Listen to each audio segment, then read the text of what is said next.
தாழ்மை உள்ளவர்களை உயரத்திலே வைத்து கனப்படுத்துகிற தேவன், அதோடு துக்கிக்கிறவர்களை ரட்சித்து உயர்த்துகிற தேவன்.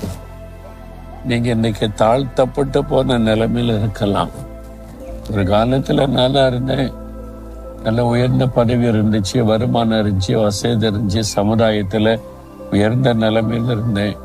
இப்ப எல்லாம் தாழ்த்தப்பட்டு போயிட்டேன், என் வாழ்க்கையே அவ்வளவுதான், தாழ்ந்து போச்சு அப்படின்னு கலங்குறீங்களா? உங்களை இந்த தாழ்விலிருந்து உயர்த்துகிற ஒரு தேவன் இருக்கிறார். அவர் தான் ஆண்டவர் இயேசு கிறிஸ்து. அவர் தான் உங்களோட பேசிக் கொண்டிருக்கிறார். துக்கிக்கிறவர்களை ரட்சித்து உயர்த்துவாராம். ஏதோ ஒரு துக்கம் இருக்கு உங்களுக்கு உள்ளத்துல, வெளியே சொல்ல முடியல, உள்ளத்துக்குள்ள அந்த துக்கம் இருக்கிறாரு.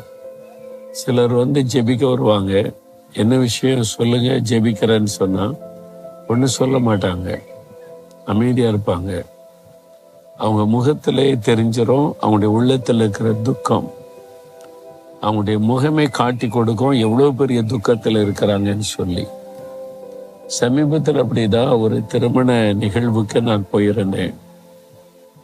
ஒரு சகோதரி ஜெபிக்கணும்னு நின்றார்கள். ஒருவரா ஜெபிக்க வந்தாங்க, இவங்களும் நின்றார்கள். அவங்கள பார்த்த உடனே எதுக்கு ஜெபிக்கணும்னு ஒண்ணுமே பதில் சொல்லலை. ஆனால் அவருடைய முகத்தை நான் கூர்ந்து பார்த்த போது ஒரு பெரிய துக்கம் அவருடைய உள்ளத்தில் இருப்பது தெளிவாய் தெரிந்தது. அப்ப அவங்களுக்கு என்ன ஜெபிக்கிறதுன்னு நான் யோசிக்கும் போதே ஆண்டவர் என் உள்ளத்துல பேசினார். அவருடைய துக்கம் சந்தோஷமாய் மாறும்னு சொல்லுன்னு சொன்னார்.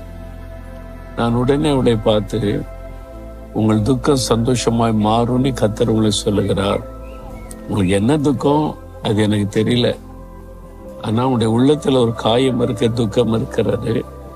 அதை சந்தோஷமாய் ஆண்டவர் மாற்றி தருவனே வாக்கு கொடுக்கிறார். அவர் மாற்றி தருவான்னு சொன்ன உடனே அவங்களுக்குள்ள ஒரு சந்தோஷம், ஒரு மகிழ்ச்சி வருகிறதை என்னால் உணர முடிந்தது. துக்கிக்கிறவர்களை அவர் உயர்த்துகிற தேவன், ரட்சித்து அந்த துக்கத்திலிருந்து ரட்சித்து உயர்த்துவார். இன்னைக்கு என்ன துக்கம் உங்களுக்கு? கடன் பிரச்சனையா? பிள்ளைகளை குறித்த துக்கமா? கணவரை குறித்த துக்கமா? நஷ்டம், இழப்பு, தோல்வி, ஏமாற்றம், ஏதோ ஒரு காரியத்தை குறித்த துக்கம். யாரோ ஒருத்தரால உண்டான பாதிப்பு, காயங்கள், அதனால உண்டான துக்கம்.